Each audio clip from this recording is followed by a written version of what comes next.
Dans le secteur de l'innovation et de la recherche, les stratégies d'accompagnement dans le domaine agricole ont été au cœur des échanges de la deuxième journée du marché de l'innovation et de la recherche MIR 2.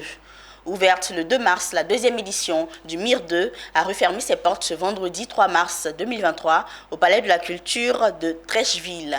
Et pour la deuxième et dernière journée du MIR, les échanges se sont déroulés autour des stratégies d'accompagnement financier, réglementaire et institutionnel dans le secteur agricole. Il faut le rappeler, le marché de l'innovation et de la recherche est une initiative de la Confédération générale des entreprises de Côte d'Ivoire pour susciter l'intérêt des entreprises ivoiriennes pour la recherche et l'innovation.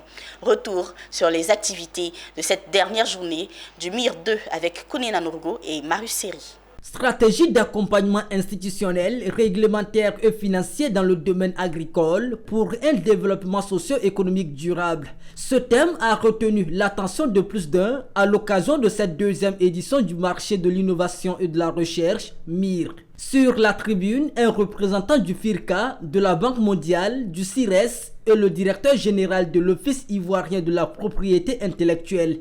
À l'initiative de la Confédération générale des entreprises de Côte d'Ivoire, ils sont venus dévoiler le plan d'accompagnement pour sauver le secteur agricole ivoirien, notamment sur les plans institutionnels, réglementaires et financiers. Le système de la propriété intellectuelle dispose d'un ensemble d'instruments qui vont du brevet, donc que tout le monde connaît plus ou moins, mais au-delà donc du brevet à la marque, au-delà du brevet de la marque, il y a d'autres instruments, surtout pour le secteur agricole spécifiquement, il y en a au moins 3.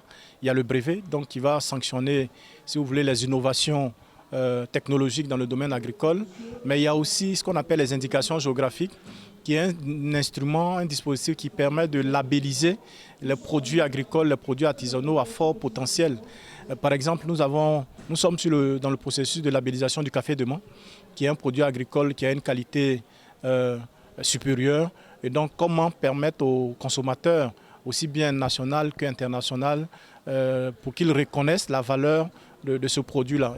Pour mieux financer l'agriculture, les panélistes ont entre autres proposé la segmentation du secteur, la création de guichets agricoles à l'exemple du Madagascar et du Burkina Faso et la création d'une banque agricole. Le marché de l'innovation et de la recherche, c'est également la recherche de financement avec une séance de présentation de projets pour séduire d'éventuels bailleurs.